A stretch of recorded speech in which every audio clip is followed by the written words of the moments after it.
The September sky sagged low over the palmetto trees that framed the entrance to Maple Sound, a gated community tucked into the South Carolina coast. The manicured sign out front read in elegant serif letters, "Harbor Pines, where families thrive." Noah Beckett steered his aging Ford F-150 onto the shoulder and cut the engine. Gravel crunched beneath the tires, echoing faintly in the still afternoon. He sat there for a moment, palms pressed against the steering wheel, chest rising and falling with the uneasy rhythm of a man who hadn't been here in almost a decade. 8 years. That's how long it had been since the family court had granted custody of his son to his ex-wife, Tessa. 8 years since he'd walked away with the conviction that stability was better than conflict, that sending money on time each month was enough to prove he still cared. But the truth was heavier than the check stubs. His absence had hollowed out years he could never retrieve. On the passenger seat sat a blue paper gift bag. Inside, a Lego rescue ship set Micah had once obsessed over and a charcoal hoodie Noah had chosen himself. Not much, but something, tokens of a father trying to bridge a canyon. He stepped out of the truck, the late summer humidity clinging to his skin, and walked up the polished brick pathway. The house looked picture-perfect. Beige siding, potted mums by the porch, a seasonal wreath that screamed normal. He pressed the doorbell. The door opened almost instantly. Tessa stood framed in the doorway, makeup fresh, phone still in hand. For a moment, her smile looked rehearsed, like a pageant contestant stepping on stage. "Noah. I thought you were in Charlotte," she said lightly, though her knuckles tightened on the doorframe. "I was," he replied, keeping his voice steady. "I wanted to see Micah." A flicker passed across her eyes, hesitation, calculation, before she smoothed it into something polite. "He's not home. He's at a life skills camp. School program. Won't be back for a few weeks. In September." Noah tilted his head, skeptical. The lie was too neat, too ready. He leaned slightly, trying to glimpse inside. The living room was familiar, the beige couch, the framed print above the mantel, but absent of toys, backpacks, anything that said a child lived here. Before he could speak again, a man's voice boomed from down the hall. "Who's at the door?" Bryce, Tessa's husband, appeared, tall, athletic, polo shirt tucked neatly into khakis.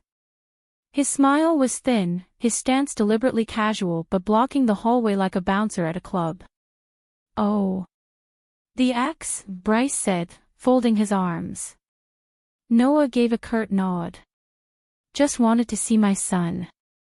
"The boys at camp," Bryce replied, his tone dipped in sarcasm. "You remember you have a son now?" Tessa laughed nervously, brushing a strand of hair behind her ear. "Come on, Bryce." Noah's jaw tightened. He looked down at the gift bag, then held it out. "Give this to him." Tessa took it with a brittle smile. "Of course. Are you doing okay, Noah?" Before he could answer, a toddler came toddling down the hallway, clutching a doll and crying, "Mama, milk." A girl, no more than 18 months old, with curly hair and fair skin. Noah froze, not because of the child, but because of the panic that flared in Tessa's expression. She recovered quickly. "This is Emily. Our daughter." Noah nodded slowly, but his eyes swept the room once more. No trace of Micah anywhere. "Well, I won't keep you," he said finally. His voice was calm, but inside his chest a war drum pounded. Something was wrong. He turned, walking back down the brick steps, the late day's sun painting long shadows across the street. He was almost at the truck when a quiet voice called out. "You're Micah's father, aren't you?" Noah turned. An elderly woman stood by the fence, thin frame leaning on a cane, silver hair tied in a knot. She wore a faded gardening apron dusted with soil. "I'm Mrs. Ellie Voss. Been next door 6 years." "Yes," Noah said cautiously. I'm Noah. I overheard just now, she said. Her voice was steady, low enough that it wouldn't carry. Your boy isn't at any camp. He's here. The words landed like a cold blade. What do you mean, here? Then why would she? Mrs. Voss's eyes drifted toward the backyard. Beneath the oak trees sat an old storm shelter, half buried, its rusted metal door barely visible under a tarp and stacked trash bins. Noah followed her gaze. A chill rippled through him. Be careful, she said softly. Around here, people like to keep their heads down. But I've lived long enough to know when a child needs saving. Noah said nothing more. He stepped around the side of the house, each footfall weighted. The cicadas droned, the air thick with the scent of salt and pine. He stopped. From somewhere beneath the metal door came a faint, muffled sound, like a child trying not to cry. Noah stood motionless, ears straining. At first he thought it was the wind whistling through rusted hinges. But then, clearer, a broken sob, cut off midway, as if swallowed back down by a child who had learned crying was dangerous. His stomach clenched. He pressed a palm against the storm shelter's handle. Rust crumbled under his fingers. He pulled. The hinges screamed in protest, metal grinding against metal, until the door jerked open. A blast of damp air rolled out, thick with mildew and ammonia. His eyes adjusted slowly. In the corner, lit only by the thin slant of light spilling through the door, was a small figure curled tight against the concrete wall. Micah. His son was older than the image Noah had carried in his head. 8 now, with a face sharper from hunger, hair matted, arms like twigs. He clutched a plastic dog food bowl in both hands as though it were treasure. Inside were scattered pellets, half chewed, the smell acrid.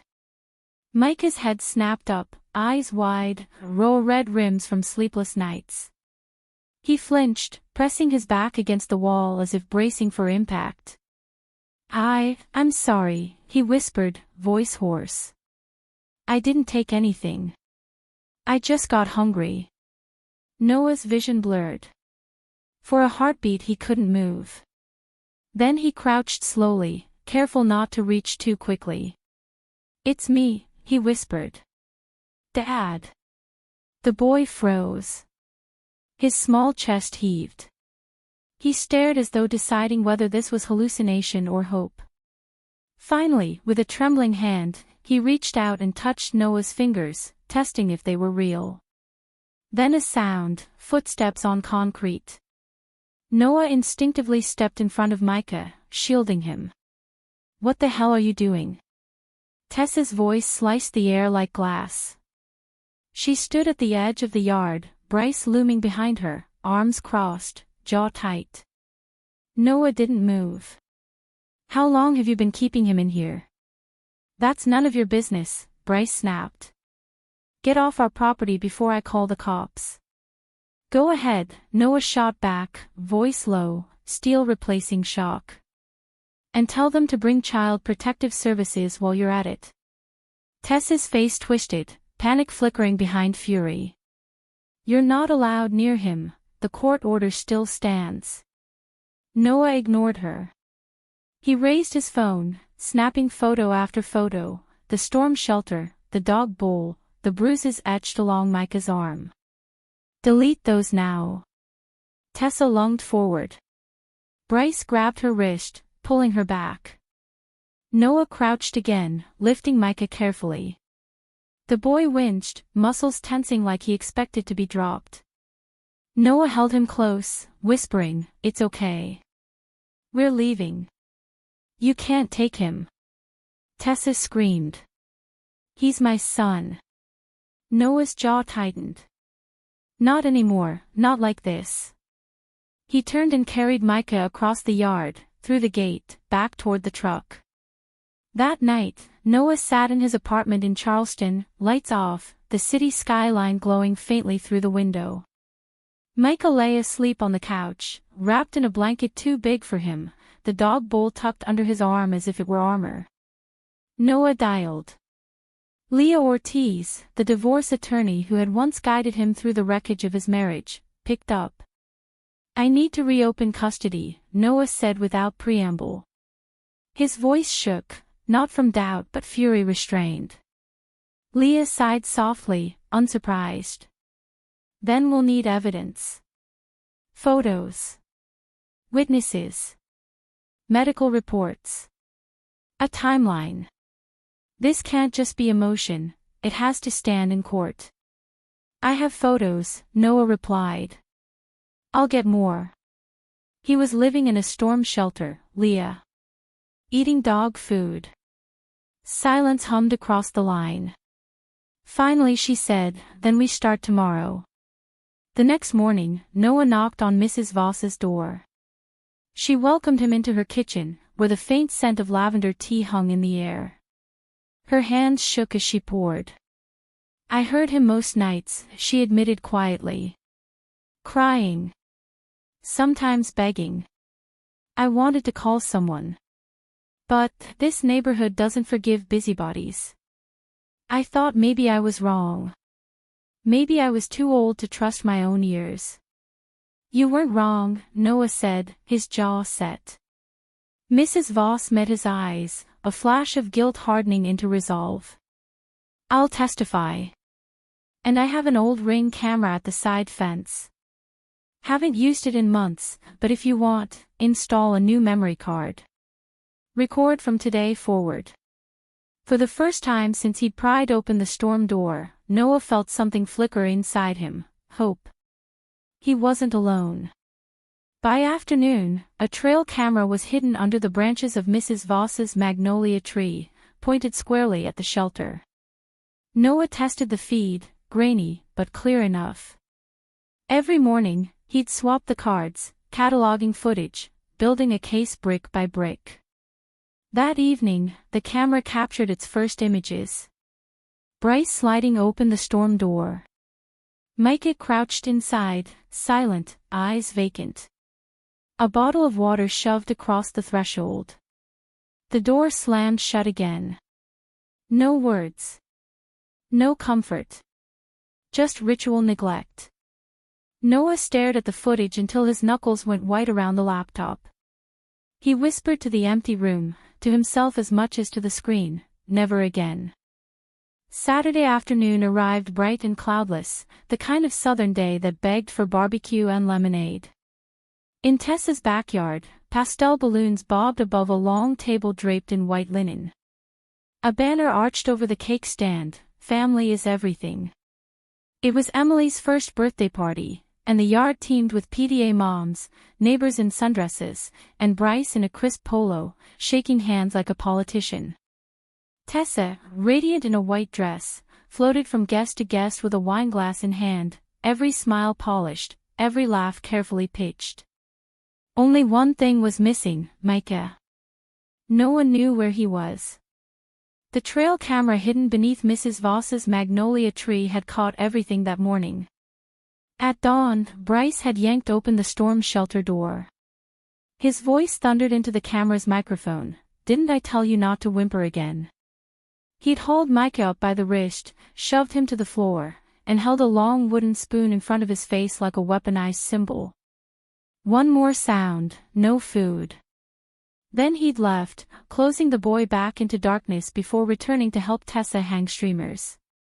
Noah had watched the clip twice, jaw locked, then called Leah. "We've got evidence," he said. "Direct. Undeniable." Within an hour, Leah was in touch with Chief Hargrove, the police chief, and a child protection officer. They weren't coming with sirens. They wanted documentation, a clean extraction, not a spectacle. Still, a spectacle was what it became. At exactly 4 p.m., 2 police cruisers rolled silently into Harbor Pines. Their lights were off, but everyone noticed. Conversations faltered, champagne glasses hovered midair, the music stuttered. A third vehicle, unmarked but official, pulled into the driveway. Tessa, mid-toast, froze with her wineglass raised. What is this? Chief Hargrove, a broad-shouldered woman with her badge clipped at her belt, didn't answer. She moved straight through the yard, Leah and a child welfare officer close behind. Guests stepped aside in awkward silence, unsure if they should keep smiling or vanish. Hargrove headed for the back corner where the tarp sagged over the storm shelter. With a flick of her hand, an officer pulled it back. The door screeched open. Gasps rippled through the crowd. Micah sat inside, knees to chest, eyes blinking furiously against the sunlight as though daylight itself had become unfamiliar. His lips were cracked, his shirt smeared with dirt, his arms lined with bruises that needed no explanation. For a beat, no one breathed. Then Noah stepped forward. No one stopped him this time. He crouched at the opening and held out his arms. Micah stared, hesitation flashing, then surged forward in a blur. He collided with Noah's chest, wrapping skinny arms around his neck with a ferocity that nearly knocked them both backward. The boy didn't cry. He didn't need to. The silence of that embrace roared louder than any sob. Tessa shrieked, breaking the spell. No. He's not going anywhere. He's my son. She lunged, reaching to pull Micah away. Leah stepped between them, her voice razor-sharp. Ma'am, this is an active investigation. Stay back. You can't just take him from me. Tessa's mascara streaked as her voice climbed toward hysteria. Bryce shoved forward, eyes burning. Give him back, Beckett. You don't have any court order. You've got nothing. Noah rose, Micah still clinging to him, and met Bryce's glare. I'm his father. And I have the truth. The words had barely left his mouth when Bryce's hand flashed. The slap cracked across Noah's cheek, sharp and brutal, echoing through the yard. Guests gasped. A toddler wailed. Even the balloon seemed to shiver in the sudden stillness. Noah didn't retaliate. He simply turned his face back, steady, eyes blazing. Thank you, he said quietly. Now I have one more reason to make sure you never come near him again. A cane tapped against the patio stones. Mrs. Voss had entered through the side gate, frail but upright. Her voice trembled but carried. I can testify. I've heard that child crying night after night. I was threatened. I was scared. But I'm not staying silent anymore. The yard swiveled toward her. And then another voice, I'll testify too. A woman in a gray blazer stepped forward, Miss Rawlings, Micah's former art teacher. I reported he came to school bruised, exhausted, without lunch. My notes are on record. No one ever followed up. The crowd, once charmed by Tessa's hospitality, stood in mute discomfort. Plastic forks clinked back onto plates. Camera phones lowered. Leah addressed the officer calmly, almost clinically. Based on sworn witness accounts and video evidence, we request immediate enactment of an emergency protective order for minor Micah Beckett. Chief Hargrove nodded. Granted. The words landed like a gavel. Micah buried his face in Noah's shoulder, gripping tighter. For the first time in years, he looked like he believed safety existed. Behind them, Tessa's scream shattered into sobs. She crumpled on the patio stones, the wineglass slipping from her hand and splintering. Bryce stood rigid, jaw set, but for once silent. And the banner over the cake fluttered gently in the coastal breeze, its cheerful motto mocking the wreckage below, family is everything. By Sunday morning, Maple Sound was a town on fire, quietly, discreetly, but fire all the same. The story had already escaped the cul-de-sac. A grainy clip from Mrs. Voss's Ring camera, showing Bryce dragging Micah back into the storm shelter, had hit Facebook overnight.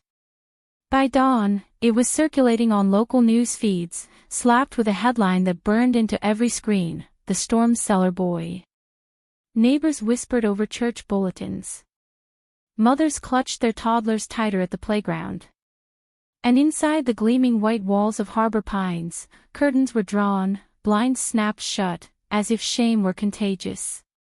At 10 a.m., a true crime podcast called Low Country Latch dropped an emergency episode. The host's voice, deep and steady, asked the question now sitting on everyone's conscience. Have you ever heard a child cry and told yourself it wasn't your business? The episode ripped through Spotify charts, narrated with a blend of outrage and eerie calm. Clips of the party, shaky cell phone footage of police cars parked at the gate, were spliced with the host's commentary. The neighbors smiled, drank champagne, while a boy less than 15 feet away clawed at concrete walls. By noon, the episode had 500,000 downloads. In his Charleston apartment, Noah listened with Micah curled on the couch beside him, clutching a blanket. He shut it off before the host could finish. "Don't need you hearing strangers talk about you like that," Noah said softly. Micah nodded, but his eyes were distant, watching the muted television where reporters stood in front of Harbor Pines' ivy-covered gates. The caption scrolled fast, "Community in shock." Questions raised about custody court. The boy whispered, almost inaudibly, "They all knew." Noah's throat tightened. He couldn't deny it. They had all known enough. Tessa, meanwhile, was doing her own damage control. On Monday, she appeared on a regional talk show, hair curled, smoky gray dress chosen to look somber but graceful. Her voice broke on cue. "I never imagined I'd have to go on television to defend my right to be a mother," she said, dabbing at the corner of her eye. "After my daughter was born, I sank into postpartum depression. I wasn't myself. I made mistakes. But I love my son. I always have." Next to her sat Bryce in a tailored suit, his posture ramrod straight. He forced a tight smile for the camera. "I've always tried to treat Micah as my own. He's not a burden. All we've lacked is support, not love." The host nodded gravely. The audience, half skeptical, half sympathetic, applauded softly. But online, the reaction was less forgiving. Viewers pointed out the timestamp on her medical note, filed 3 days after the video went viral. Comment sections overflowed, "Too convenient. You don't accidentally lock a kid in a storm shelter." The internet had already decided. Leah watched the talk show from her office, arms crossed, expression unreadable.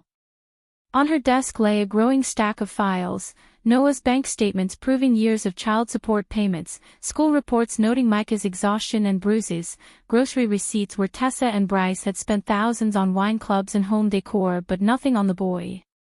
"Immaculate on paper, rotten in reality," Leah muttered. She slid the files into a thick binder labeled "Custody, Emergency Motion." Meanwhile, inside Noah's apartment, normal life had to be reinvented from scratch. On the third night, Micah woke screaming, thrashing against phantom restraints.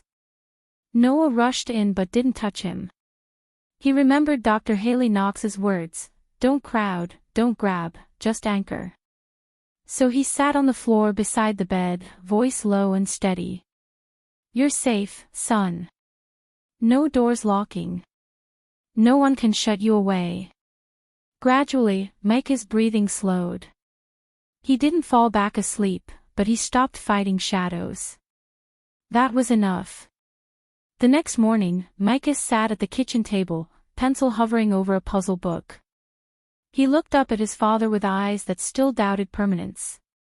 "Dad, if we tell the truth, will they believe us?" Noah crouched, placing a hand gently on his son's shoulder. "We won't just tell it. We'll make sure they can't ignore it." That afternoon, Leah called. "The podcast may help. Public opinion has teeth in family court these days, especially when neglect gets attention. But don't get reckless. Let the evidence carry this. Stay quiet." Noah agreed, though part of him burned to shout the story from rooftops. Instead, he spent the evening cataloging the latest memory card from Mrs. Voss's camera. The footage was damning, repetitive in its cruelty. Bryce tossing bread crusts through the storm door, Tessa passing by without even glancing inside. The pattern was undeniable. He saved each clip, naming them with dates and times, lining them up like soldiers in a file. Proof. A wall against lies. By midweek, national media picked up the phrase "storm cellar boy." It trended on Twitter, squeezed between politics and celebrity gossip. Satellite trucks parked outside Harbor Pines. PTA moms who had once boasted about their perfect neighborhood now hurried children into minivans, ducking cameras. Inside Noah's apartment, Micah built a Lego ship on the rug. Each piece clicked into place slowly, carefully. For the first time, he didn't hide any pieces in his hoodie pocket. He built it whole. And Noah, watching, realized something: evidence could win custody. Media could shift public opinion. But healing, that was a different kind of trial, one that started right here, in every Lego brick Micah dared not save for later. The juvenile courtroom in Montgomery County wasn't grand like the courthouses you saw in movies. It was small, beige, and soundproofed, built less for spectacle than for truth. Cameras weren't allowed. Phones were checked at the door. Only the judge, attorneys, witnesses, and a handful of observers could breathe the same air. Judge Harold Darnell, a man in his late 60s with silver glasses perched on his nose, adjusted his robe and cleared his throat. His voice was calm, deliberate, the kind that could silence a storm. The hearing for custody of minor Micah Beckett is now in session. The room tightened. Noah sat at one table, Leah beside him, files stacked like a fortress. Across the aisle, Tessa sat with her new legal team, hands folded in her lap, Bryce looming beside her in a dark suit. Micah sat outside the chamber with a child advocate, drawing superheroes with crayons, waiting until his voice would be called. Tessa rose first. Her voice trembled just enough to sound vulnerable but not so much as to appear unstable. Your Honor, I made mistakes. After Emily was born, I fell into postpartum depression. I lost myself. I never meant to neglect Micah. I thought I could handle everything, but I couldn't. That doesn't mean I don't love my son. He's my flesh and blood. She dabbed her eyes with a tissue. The courtroom clerk scribbled notes. Some observers shifted uncomfortably, as if sympathy were contagious. Then Bryce stood. His tone was sharp, his words clipped. Your Honor, Noah Beckett is no saint. He disappeared for 7 years. No visits. No calls. He abandoned his child and left my wife to hold everything together. Now, suddenly, because of a viral video, he reappears, demanding custody. This is not justice, it's opportunism. Noah sat motionless, fists clenched under the table. Leah placed a calming hand on his forearm. When it was their turn, Leah rose slowly. She didn't raise her voice. She didn't need to. Your Honor, facts are sturdier than speeches.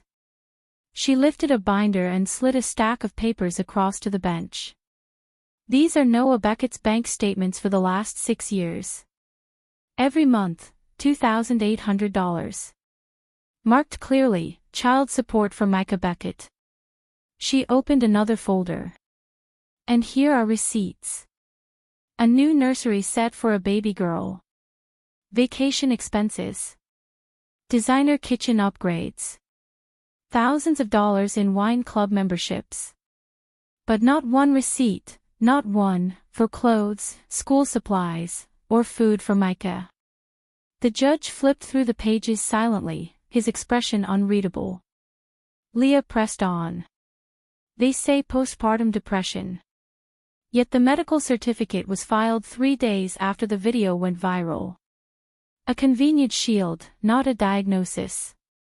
And this, as she tapped a remote. The overhead monitor flickered.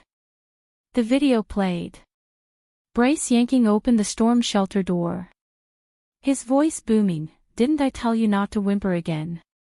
Micah shoved to the ground, clutching his knees as Bryce dangled the wooden spoon like a threat. The courtroom froze.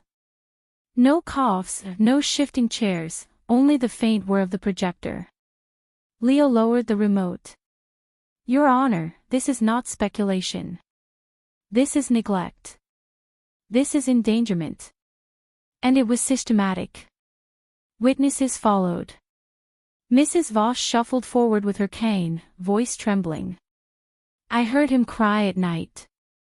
I was told if I spoke up, I'd be sued for harassment. But I can't live with my silence anymore." Ms. Rawlings, the art teacher, testified next. "He fell asleep in class, came without lunch. I reported it. I was told to stay in my lane."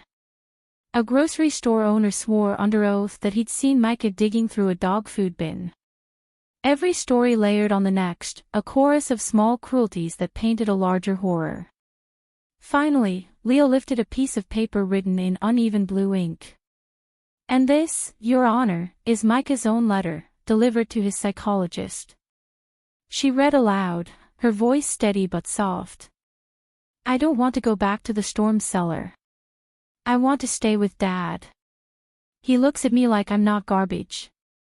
The words hit harder than any legal argument. The judge adjusted his glasses. "I'd like to hear from the child himself." The door opened. Micah walked in, clutching a worn teddy bear.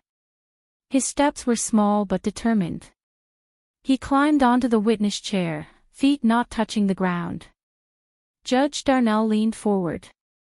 "Micah, do you know why you're here today?" The boy nodded. "To see where I live." "And where do you want to live?" Micah's voice was quiet, but it carried. "With Dad. Because Dad doesn't look at me like I'm trash." The room shuddered in silence. Tessa broke. Tears spilled down her cheeks, not staged this time but raw, uncontrolled. She reached a hand toward her son. "Micah, please." But the boy turned his face away. Noah's eyes stung, but he held still, letting his son's truth stand on its own. Judge Darnell raised the gavel. "The court has heard enough." The ruling was final, full custody to Noah. Supervised visitation suspended. Bryce barred from contact. There was no applause in the courtroom, no victory music. Just the sound of the gavel echoing like a door slamming on one chapter and creaking open on another. Outside, reporters swarmed, cameras flashing. Noah kept his head down, shielding Micah with his arm as they slipped into the back of Leah's car. He didn't stop for questions. He didn't want sound bites. He wanted silence, the kind of silence where a child could finally sleep. 2 days later, Noah made a decision. He walked into the glass tower of his logistics company in Charlotte, pressed his hand against the biometric scanner, and stepped into the boardroom one last time. His executives, startled, looked up from their laptops. "I'm taking indefinite leave," Noah said plainly. "Effective immediately." There was a murmur, then questions. "Who'll handle contracts? What about quarterly forecasts?" He slid a typed page across the table. "Miles will lead. He's been with me since the start. He knows the company's DNA. As for me," he paused, scanning the faces that had once been his battlefield. "There's another role I need to learn. Being a father." With that, he walked out, tie loosened, the elevator ride down feeling lighter than any profit margin he'd ever celebrated. The new house was nothing like the penthouse apartment. It was a single-story home on the outskirts of town, red mailbox at the curb, grass that needed mowing, lavender bushes sprouting wild near the porch. "This is us," Noah said, unlocking the door. He pushed it open, revealing hardwood floors, sunlight spilling through the windows. A little shaggy rescue dog named Rookie bounded out of the hallway, tail wagging. Micah froze. His eyes darted across the room, scanning corners, ceilings, doorframes, checking for locks, for traps. Noah crouched beside him. "There's no cellar here, son. Just rooms. Yours is at the end of the hall." Micah patted down, hesitant, opening the door. Inside was a small blue bed with a dinosaur pillow, a dusty sign still taped above, "Micah's territory." It had been packed away for years, waiting. The boy touched the pillow as though it might vanish. That first night, Noah cooked chicken noodle soup. No takeout, no chef. Just a father stirring broth on a stove. He set the bowls on the table, steam curling into the air. Micah ate slowly, eyes downcast. Halfway through, Noah noticed him slip 2 slices of bread into the pocket of his hoodie. Not stealing, just saving, just surviving the way he'd learned to. Noah said nothing. He only sighed quietly, letting the boy keep them. Later, when the apartment was dark, Noah heard shuffling. He peeked into Micah's room. The boy had stacked the bread slices under his pillow, a fortress against hunger. Noah's heart cracked, but he didn't disturb him. Healing wasn't about correction, it was about time. On the 3rd night, a scream jolted Noah awake. He rushed in. Micah was curled in the corner of his bed, fists pounding at the blanket, eyes wide in terror. Noah didn't touch him. He remembered Dr. Knox's advice: don't grab. Don't force. Anchor. So he sat on the floor, voice calm but firm. "It's okay. I'm here now. No one's locking you up again." Micah's fists slowed. His breathing steadied. The terror ebbed, leaving exhaustion in its wake. He slumped back onto the bed, too tired to speak. Noah stayed until morning, back aching, heart steady. Days turned into a rhythm. Micah learned the house had no locks that clicked behind him. He opened the fridge freely, found sandwiches waiting.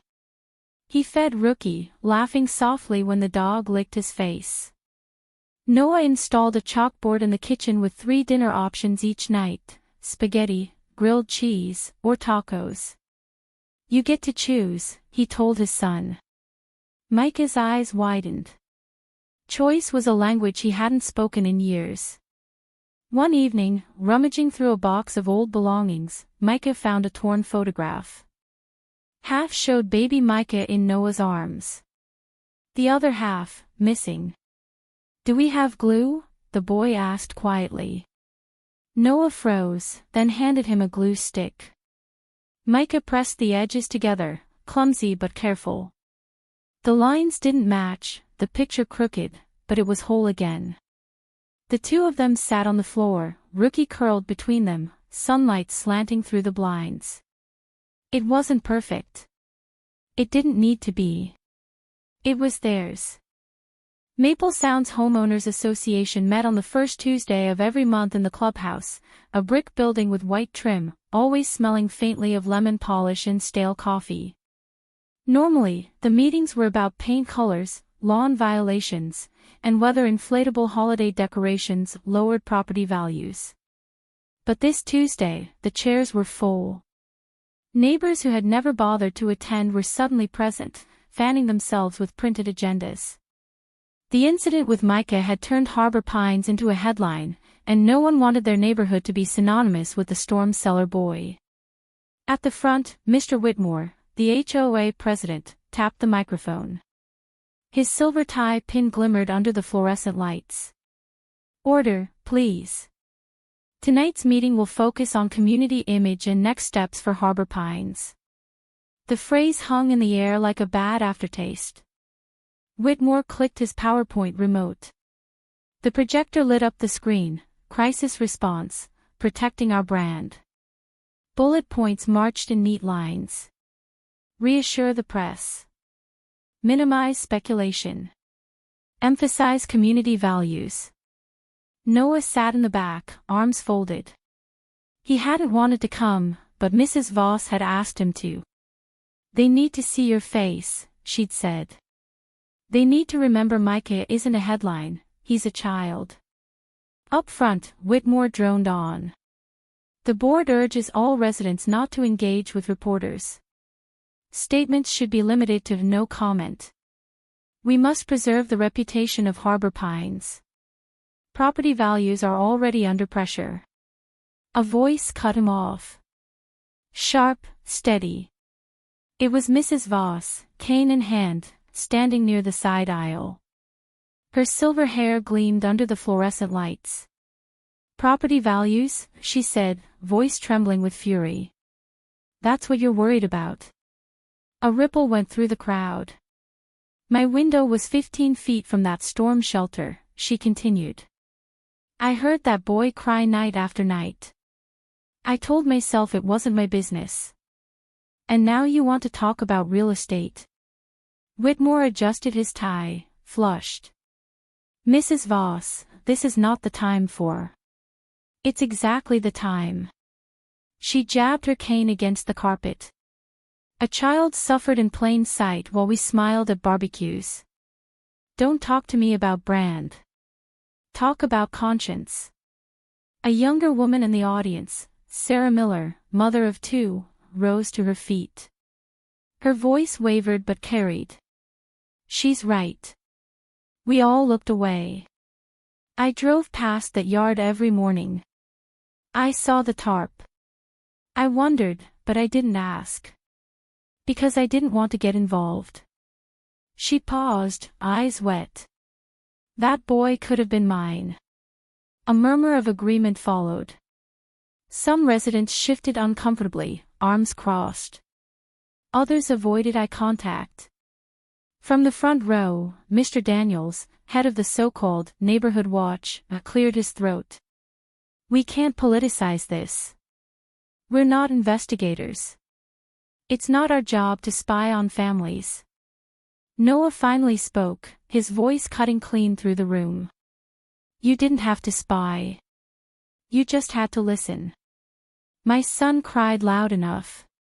Every head turned. Some gasped quietly, his presence was both unexpected and undeniable. He stood, hands in his pockets, calm but firm. "I'm not here to shame anyone. I know how easy it is to stay silent. I did it myself for too long. But silence isn't neutral, it sides with whoever has the power. And in that house, the power was cruelty." The room stilled. Even Whitmore couldn't find words.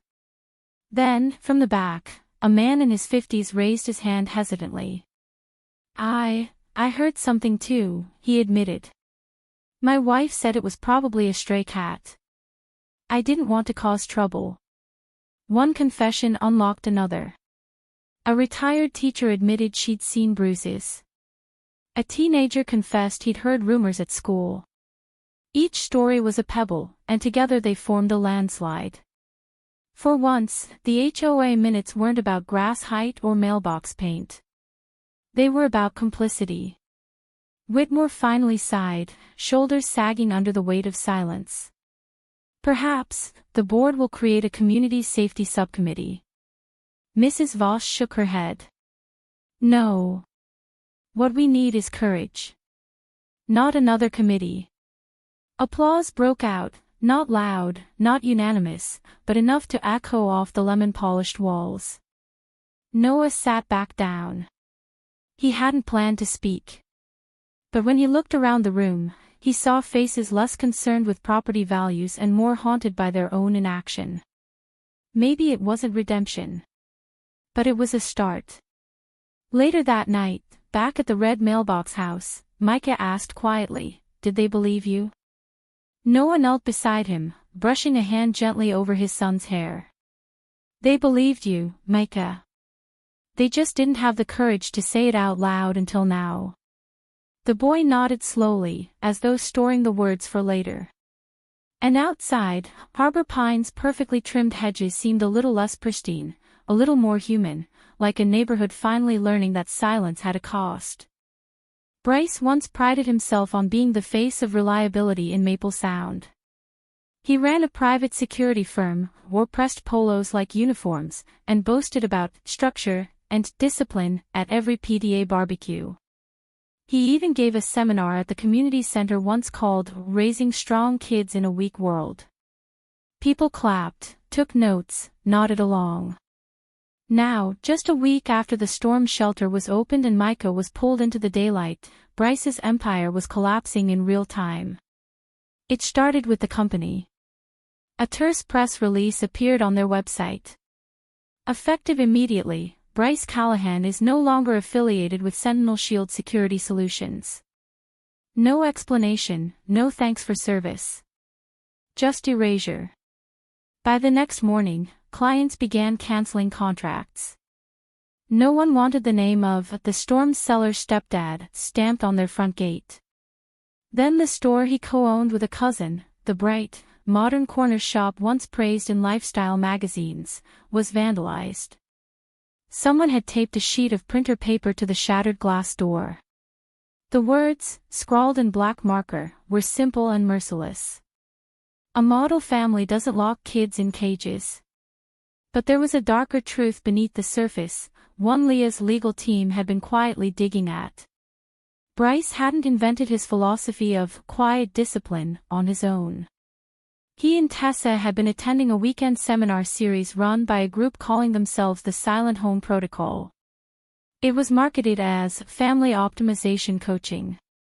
Parents signed up hoping for better sleep schedules, fewer tantrums, more control. The group's brochures were sleek, full of smiling families, promises of peaceful homes. But once inside, the language hardened. Workshops preached that children should be seen only when invited, that food could be withheld to shape gratitude, that crying was attention-seeking noise to be trained out. The leader, a man with a gleaming smile and ex-military posture, called it raising resilient offspring for a demanding world. Bryce ate it up.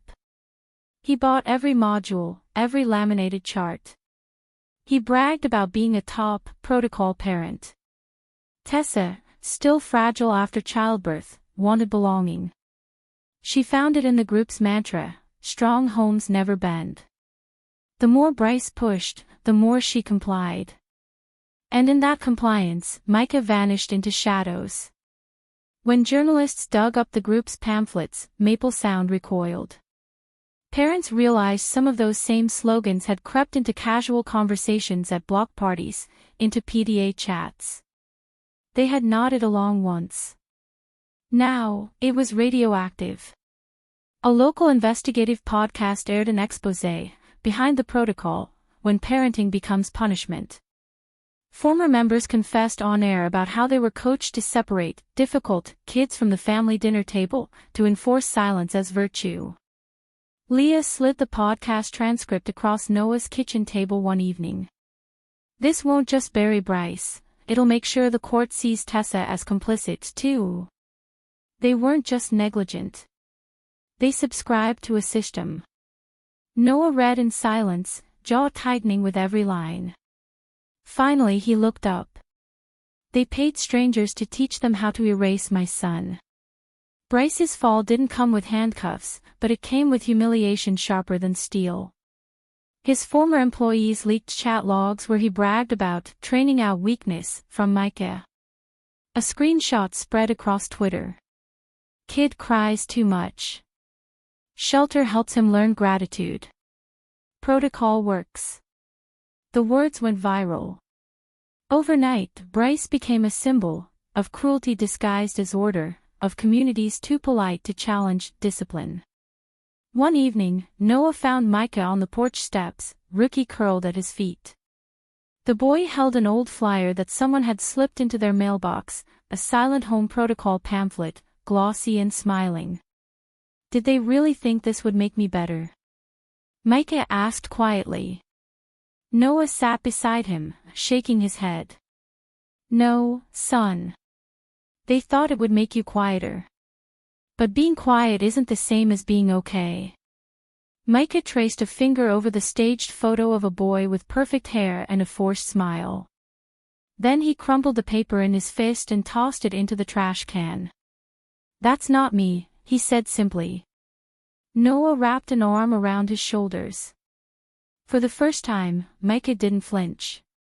In the end, Bryce's downfall wasn't marked by a police raid or a courtroom scandal. It was slower, more devastating: contracts cancelled, reputation shredded, neighbors crossing the street to avoid his eyes. And perhaps most cutting of all, the boy he had tried to silence was no longer silent. Micah's voice had been heard in court, broadcast across podcasts, printed in headlines. The brand Bryce had spent years polishing was gone. What remained was a truth he could never escape: the man who called himself a stepfather had been the loudest advocate for silence, and silence had destroyed him. The rehabilitation center sat on the edge of Montgomery, a squat concrete building softened only by a garden of hibiscus and hydrangeas someone tended with stubborn devotion. It was quiet in the way hospitals are quiet, not peaceful, but subdued, as if the walls themselves were holding their breath. Noah checked in at the front desk. The receptionist, polite but brisk, took his driver's license, handed him a badge, and buzzed him through a set of double doors. He walked down a hallway lined with motivational posters: "Healing is a journey, every day is a new start." He didn't feel like he was here for healing. He felt like he was here to close a door. Inside the visitation room, heavy glass divided him from Tessa. She sat in a molded plastic chair, shoulders slumped, hair unkempt, her dress a plain gray issued by the center. Gone was the polished woman from PTA fundraisers and talk show appearances. She looked smaller, diminished, almost translucent. When she lifted her eyes, they flickered with something he hadn't seen in years: fear, not of him, but of herself. "Noah," she said softly, voice raspy. "I didn't think you'd come." He sat down, setting a small envelope on the table in front of the glass. His handwriting, neat and deliberate, spelled out, "To Micah, when you're ready." "I'm not here to accuse you," Noah said. "And I'm not here to forgive you. I'm here to give you a choice. If you're ever honest with yourself, give him this letter when he's old enough. Until then, it stays sealed." Tessa stared at the envelope as if it burned. Her hands trembled in her lap. "I know what I did was unforgivable." Noah didn't answer. He wanted her to speak, not to him, but to the truth she had buried for years. She took a shaky breath. "When you left, I didn't know how to be a mother on my own. Every time I looked at Micah, I saw failure. I wasn't patient enough. Not warm enough. I felt like he was a mirror showing me everything I couldn't be. And then I met Bryce. He was confident. Certain. He told me I mattered. But he never wanted Micah around. At first, it was little things: don't let him sit at the table, he moves too much in his sleep. Then it became, put him somewhere else." Her voice cracked. The first night in the shelter was supposed to be temporary. Just one night, because the baby needed quiet. But it turned into 2 nights. Then weeks. And I told myself I was coping. That if Bryce stayed, the family would stay together. I thought I was saving myself. But I was destroying him. Tears slid down her face, raw and unmasked. I wasn't beaten, Noah. I wasn't forced. I just obeyed. I let convenience and fear weigh more than love. And I lied to myself until there was nothing left to lie about. Noah's jaw clenched. He wanted to rage, to demand how she could look at their son and not see the boy who once clutched a toy soldier in the backyard. But all that came was silence, heavy, suffocating silence. Finally, he said, "I turned my back on you once. I thought child support and distance were enough. I was wrong. You broke him with neglect, but I broke him with absence. We both left him alone." Her hands covered her face. "So what happens now?" Noah glanced at the envelope on the table. Now. Nothing. You sit with what you did. You rebuild if you can. And Micah decides if forgiveness has a place in his future. That's his right. Not mine. The session ended with a buzzer. Guards moved to escort her back. Tessa looked at him one last time, eyes swollen, mouth trembling. Tell him she stopped, unable to finish. Noah stood. I'll tell him the truth. That's all he needs. He left the envelope behind. That evening, in the red mailbox house, Noah slid a different envelope into the desk drawer. This one bore Tessa's handwriting, delivered through her attorney. He didn't open it. He wasn't ready. More importantly, Micah wasn't ready. Some truths, like wounds, had to wait for their own time to be touched. The local news anchors wore that solemn look reserved for hurricanes and elections. A slow-moving Category 1 was crawling up the Carolina coast, winds heavy enough to topple trees, rains thick enough to flood low streets. For most families in Maple Sound, it meant extra batteries, bottled water, maybe a night in the basement. For Noah and Micah, it meant facing the word shelter again. Saturday morning, the sky was a dim bruise, heavy with the weight of storm clouds. Noah pulled plastic tubs out of the garage, lining them with canned food, flashlights, extra blankets. Rookie, the shaggy rescue dog, circled nervously, sensing tension. Micah hovered in the doorway, arms wrapped around himself. His voice was thin. Where are we going to hide? Noah looked up, recognizing the tremor underneath the question. Not hide, buddy. Prepare. And if the power goes out, we've got choices. He led Micah around the back to the small storm cellar attached to the property. Unlike the concrete tomb he'd once been locked in, this one had been scrubbed, painted, and fitted with shelves and lanterns. On the wall hung a poster Micah had taped himself, Rookie aloud. Noah knelt. See this door? It locks from the inside. You get to open it. No one can shut you in. Micah stared at the handle, hesitant. Finally, he pushed it closed, then clicked it open again. The sound was different this time, lighter, less final. He exhaled, a breath he didn't realize he was holding. By mid-afternoon, the winds howled.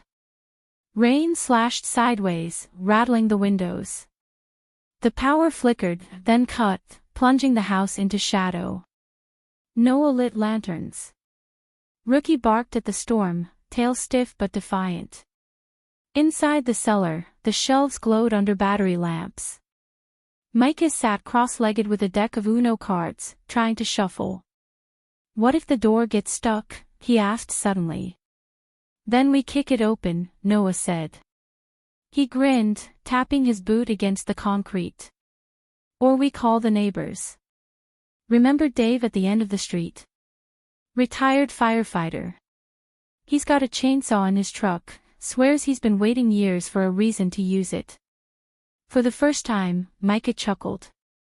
A real, unguarded laugh.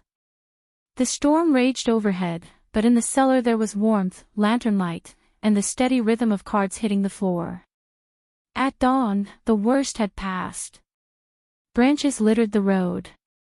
A pine tree lay sprawled across Mrs. Voss's driveway, blocking her car completely. Let's help her, Micah said before Noah could suggest it. They walked down, boots squelching in mud.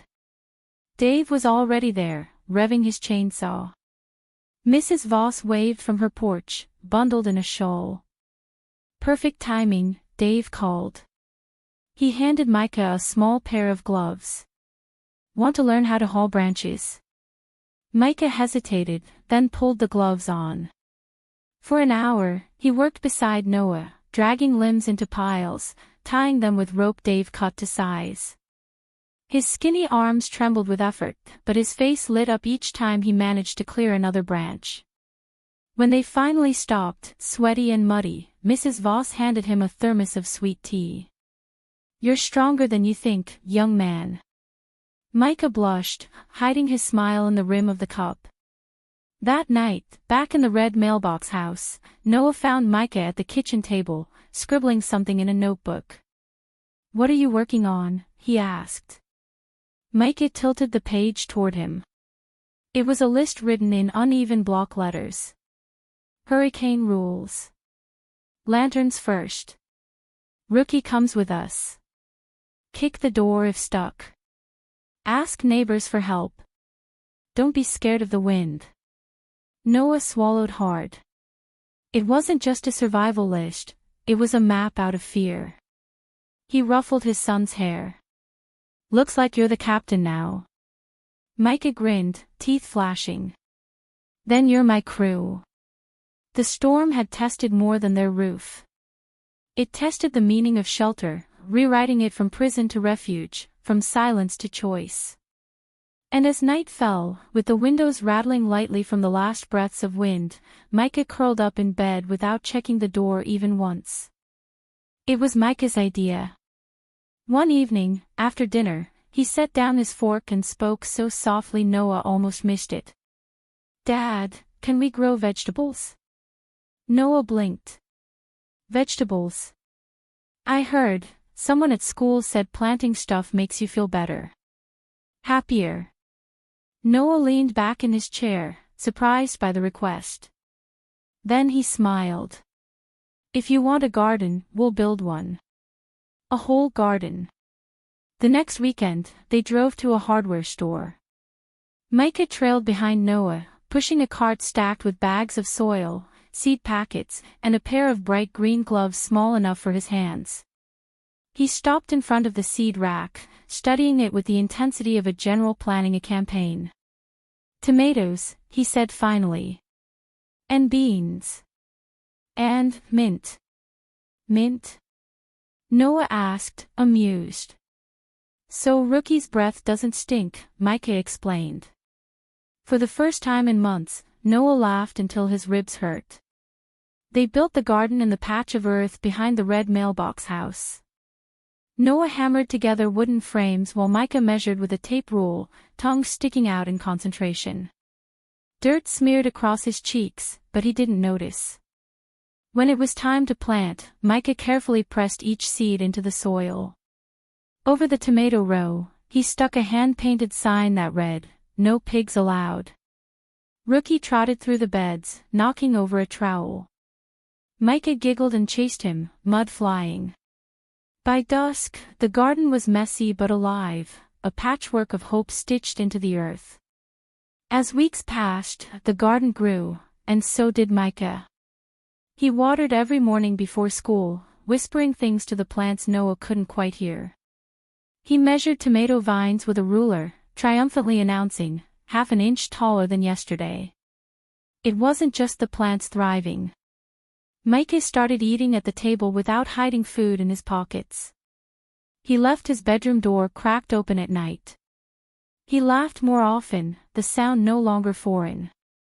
Healing was slow, uneven, but the soil knew how to teach patience. When Micah's 9th birthday arrived, Noah wanted it to be different, not polished like Tessa's parties, but honest. They hung colored flags across the porch. Micah insisted on helping, climbing up the step ladder while Noah held it steady. Mrs. Voss baked a box of muffins, Leah showed up in jeans instead of her usual courtroom armor, and Ms. Rawlings brought watercolor paints wrapped in bright paper. The cake was homemade, Noah's first attempt. The frosting leaned, the letters scrawled in uneven blue icing, "Welcome home, son." Micah laughed when he saw it. "It's the best cake ever." They sang around the table, voices off-key, hands clapping. Micah blew out the number 9 candle with Rookie barking beside him. Before anyone could cut the cake, Micah reached into his pocket and pulled out a folded sheet of paper.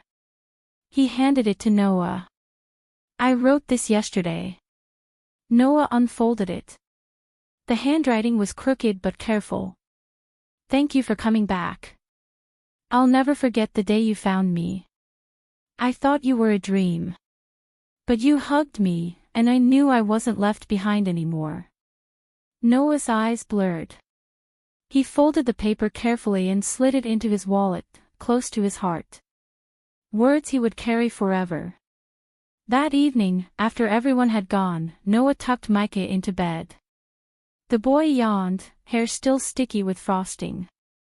Dad? Yeah, buddy. Do you think plants know when you care about them? Noah thought for a moment.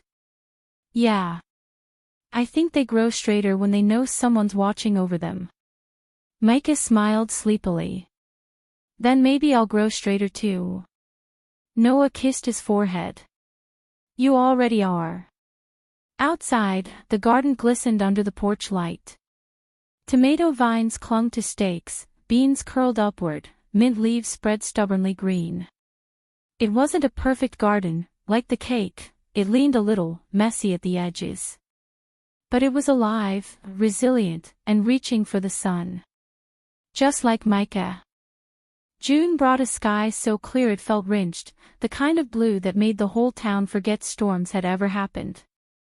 In the front yard of the red mailbox house, strings of paper flags fluttered in the breeze, swaying above the garden Micah had planted.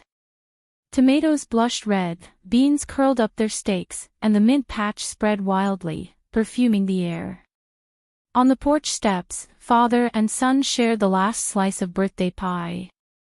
Rookie sprawled in the grass below, belly up, paws twitching at the dream of chasing squirrels. Dad, Micah said suddenly, his voice small but steady, can we keep growing things? Like carrots, cucumbers, maybe strawberries? Noah chuckled. Sure. We'll make a whole farm if you want. Micah tilted his head. But no pigs, okay? The joke landed between them, light and sharp as sunlight. Noah laughed until his sides ached, pulling his son into a hug. This time, Micah leaned into it without flinching. Life was not perfect. The night still brought terrors sometimes, Micah waking in a sweat, eyes wide, whispering about doors that wouldn't open. On those nights, Noah didn't lecture or soothe with empty promises. He simply sat on the floor, hand resting near his son's, whispering, I'm here. No one can shut you in anymore. Other nights, there were victories. Micah sleeping through till dawn. Or eating dinner without hiding food. Or telling Noah about a joke he'd heard at school, his laugh loud and unguarded. Healing wasn't a straight line. It was a garden, growth, setbacks, weeds to pull, blossoms to celebrate. One afternoon, the mailman left an envelope in the red mailbox. The handwriting was unmistakable, Tess's, careful loops, the ink slightly smudged. It had been sent through her attorney, just as she'd promised during that final meeting behind glass. Noah turned it over in his hands, weighing it like it contained more than paper. He didn't open it. Instead, he walked inside, slid it into the desk drawer next to Micah's school drawings and Lego instructions. Some letters had to wait for the right time. Forgiveness, too, had its own seasons. It wasn't Noah's decision to make. It belonged to Micah. As summer deepened, the story of the storm's cellar boy faded from headlines. The national podcasts moved on to fresher scandals. Maple Sound closed its blinds tighter, its residents pretending their silence had not been complicity. But in the red mailbox house, silence meant something else now. It meant peace, the quiet scrape of pencil on paper, the shuffle of Rookie's paws on hardwood, the slow breathing of a boy finally sleeping without fear.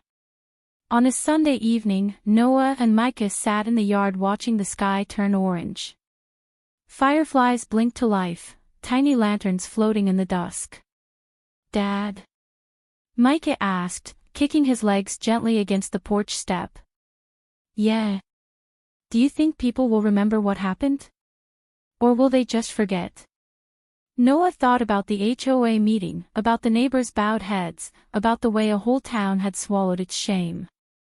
He exhaled. Some people will try to forget. But the ones who matter, the ones who care, they'll remember. And you'll remember. That's enough. Micah was quiet for a long moment, eyes following a firefly's arc. Then he whispered, "I'm glad you didn't forget me." Noah's throat tightened. He pulled his son close. Never. Not then, not now, not ever. As darkness settled, porch lights flickered on. The little house glowed warm against the backdrop of a town that had once failed them. It wasn't grand, it wasn't flawless, but it was safe. Micah leaned into his father's side, pie crumbs still on his fingers, Rookie sighing in his sleep nearby. For the first time in years, the boy didn't wonder if the door would lock.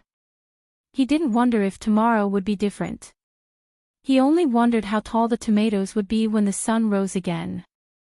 And Noah, watching the fireflies scatter like sparks in the night, made a promise to himself and to the boy beside him. From here on, everything could begin again.